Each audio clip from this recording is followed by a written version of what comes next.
घुंघरू घुंघरू की आवाज सुनाई देती है, छम छम कोई बोलेगा।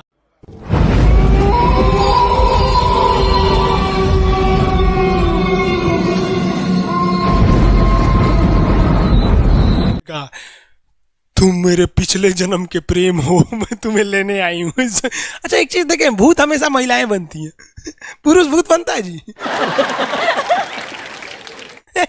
वो तो इसी जन्म में भूत है, उसको क्या अगले जन्म में भूत थोड़े बनाएंगे। इस चीज को ध्यान से देखिएगा, अक्सर आपके साथ होता होगा। हमारी बॉडी का मेन कंट्रोल किसके पास है? मेन कंट्रोल जो है वो 90% रखे हुए है ब्रेन। और जब से हम पैदा हुए हैं तब से हमारी बॉडी को कंट्रोल करने का काम कौन करता है? ब्रेन ही कंट्रोल करता है, दूसरा कोई हमें कंट्रोल नहीं करता है। तो मेन कंट्रोलिंग का काम कौन करेगा? ब्रेन करता है। उसके बाद ये रहा स्पाइनल कॉर्ड। अगर ब्रेन बिजी है, अगर कभी ब्रेन बिजी रहता है या कहीं दूसरे डायरेक्शन में रहता है, तो अपने टोटल बॉडी का कंट्रोल वो किसको दे देता है? स्पाइनल कॉर्ड को दे देता है। लेकिन मेन कंट्रोलिंग का काम जब भी करता है तो वो ब्रेन करता है। कभी कभी हम किसी दूसरे के ख्याल में खोए रहते हैं या कभी टेंशन में रहते हैं या कुछ सोच रहे होते हैं, तो ब्रेन पूरी तरह से उधर ही है। ब्रेन ने अपना बॉडी का कंट्रोल किसे हैंड ओवर कर रखा है? स्पाइनल कॉर्ड को हैंड ओवर करके रख दिया है। जैसे डीएम साहब नहीं रहते हैं तो एडीएम को हैंड ओवर करके दे देते हैं। तो जब कभी भी कंट्रोल से बाहर हो जाती है कोई भी चीज, मतलब ये दिमाग कहीं दूसरी ओर बिजी हो जाता है, तो हमारे बॉडी को कंट्रोल कौन करने रहता है? Spinal cord. अब स्पाइनल कॉर्ड को कुछ अच्छा एक्सपीरियंस नहीं है बॉडी को कंट्रोल कैसे करना है। जैसे मान लीजिए ये मार्कर है, ठीक है, यहाँ पर तो हमारे ब्रेन में इसमें है आपका सेरिब्रम, जिसको पता है कि इस मार्कर का वेट बहुत कम है, तो ये उतना ही शक्ति का आदेश देगा कि भैया आराम से उठा लो। समझ में गया? लेकिन अगर बाल्टी से भरा पानी है ना, मतलब किसी बाल्टी में पानी भरा हुआ है, तो हमारा आंख देखेगा तो सेरिब्रम बोल देगा अरे बकलोला पूरा भर पानी है, तेजी से उठाओ, तो उसको तेजी से उठाना पड़ेगा। लेकिन ये सब चीजें स्पाइनल कॉर्ड को नहीं पता है। तो ब्रेन कहीं बिजी होता है तो पूरे बॉडी को कंट्रोल करने की जिम्मेदारी कौन ले लिया? Spinal cord. अब आप बताइए स्पाइनल कॉर्ड से कितनी नसें निकली रहती हैं? 31 इस साइड निकली हैं और 31 इस साइड निकली हैं।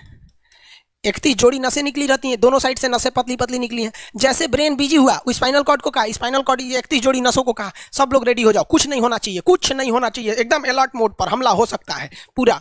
अब ब्रेन किसी को सोच रहा है कितना सुंदर थी ये थी, ऐसे करके सोच रहे हैं। अब पूरे बॉडी को कंट्रोल कौन रखा है? आपका स्पाइनल कॉर्ड। तब तक पीछे से आपका कोई मित्र आके कहता है वो, अब डर जाते हैं। इसे क्यों डर जाते हैं?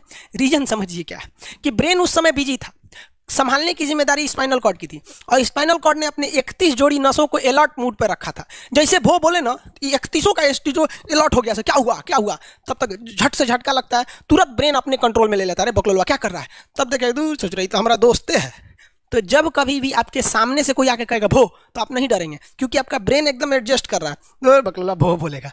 लेकिन जब कभी आपका ब्रेन दूसरे ओर होता है और आपकी बॉडी का कंट्रोल का टेक ओवर स्पाइनल कॉर्ड ले रखा है, तो चौंक जाते हैं आप लोग। जानवरों के पास भी दिमाग होता है, लेकिन वो ससुरा अपडेटेड नहीं रहता है, बहुत कैपेसिटी कम रहती है। इसलिए जानवरों में भी देखिएगा ना, अगर आपकी गाय अगर भाग गई है, एक बार हमारे घर की एक गाय थी, उसको डॉक्टर के पास ले गए थे लोग, 8 किलोमीटर दूर डॉक्टर था वहां पे लेके गए थे लोग, उसको कुछ प्रॉब्लम हो गया था, डॉक्टर सुई दिया ना, गाय तुड़ा के भाग गई। और सचुरी पहली बार गई थी वो हॉस्पिटल में, जानवरों के हॉस्पिटल में, इसके बाद वो कभी गई नहीं थी, लेकिन वो रास्ता याद रखी थी, वापस आ गई थी। जानवरों में रास्ता याद रखने की क्षमता बहुत जबरदस्त थी। इसलिए देखिएगा शहरों में, खास करके पटना वगैरह में, दिल्ली वगैरह में, तो लोग गाय को पालते हैं और इतना तकलीफ लगती है कि उसे सड़क पर छोड़ देते हैं, वो बेचारी प्लास्टिक खा के मर जाती है, लेकिन इतनी वफादार होती है कि दिन में घूम फिर के आती है और शाम को अपने मालिक के पास आ जाती है, और वो बेचारा दूध लेता है वहीं चली जाती है। तो जानवरों के पास भी सेरिब्रम होता है, स्पाइनल कॉर्ड होता है, सब कुछ होता है। जानवरों के पास भी पटाखा फोड़िएगा तो वो भी चौंक जाती है सब, भैंस तो तुरा जाती है सब, तो सब होता है। लेकिन उनकी कैपेसिटी इतना कम रहती है ना कि वो ज्यादा देर तक याद नहीं रख पाती हैं। लेकिन कुछ जानवरों की कैपेसिटी बड़ी रहती है, तो वो पालतू कहलाते हैं। और अच्छा, जैसे कुत्ता का कैपेसिटी अच्छा खासा होता है, चिंपांजी का मानव से मिलता जुलता रहता है, बंदर का आप कभी जाइएगा ना, हम आपको बताते हैं, बिहार में राजगीर, जहाँ महात्मा बुद्ध के लिए प्रसिद्ध है, शांति स्तूप है, वहां बंदरों को देखिएगा ना, आपके हाथ से ना वो खींच लेते हैं सब पेप्सी या कोल्ड ड्रिंक, खोल के आदमी की तरह पी जाते हैं। उनकी याददाश्त अच्छी